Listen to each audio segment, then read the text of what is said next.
Hello, I'm Dick Bennett for the Omni Peace Center's Book Sampler, our weekly series on peace making and peacemakers. I have 3 books to tell you about today. The first 2 are by former military officers. The first one was written while the author was a captain in the United States Army.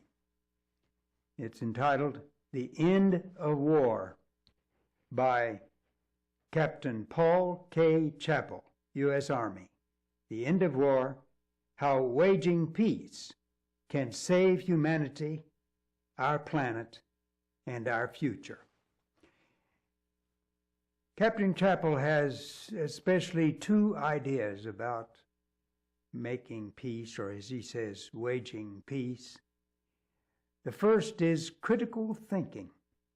Throughout his book, he summarizes principles of critical thinking. He praises critical thinking. He believes that if the people were taught to doubt and to question, they would not go to war. A second major idea is that the military must be turned into a humanitarian organization. He cites New Zealand's soldiers, Army, Navy, and Air Force, as being entirely organized for humanitarian purposes. You will see the cover of this book. It's about Napoleon.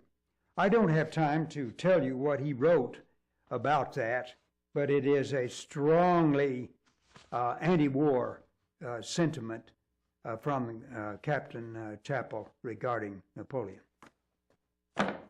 My second book is by another former military officer and the famous inspector of Iraq regarding weapons of mass destruction at the beginning of the Iraq War. The author is Scott Ritter. Sure, many of you will recognize his name.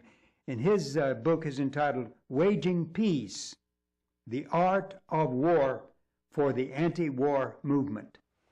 In a nutshell, what Mr. Ritter is recommending is that we in the peace movement, that the peace movement itself incorporate and embrace the efficiency, the organization of the military, that we must follow their principles for action with principles of peace. And on 2 pages, he summarizes those principles. I don't have time to read them, but they're just a basic summary of how the Army and the Navy and the military get their jobs done. Unfortunately, their jobs are so destructive. The peace movement can and needs to imitate them. My third book is truly a great book. It's by Professor Francis Boyle, professor of law. The title of his book is Protesting Power, War, Resistance, and Law. What he believes is our human capacity to end war, to reduce war, at least, certainly to significantly reduce violence, by following the United States Constitution, by following United World Treaties, by following the Geneva Conventions, and by resisting. Civil resistance, he says, will enable us to bring a peaceful world. By civil resistance, he means not civil disobedience, not breaking laws, but exposing the way our leaders break laws, civil resistance. And he has traveled the nation defending soldiers who have protested the military and sought to be released from war. Thank you. This has been Dick Bennett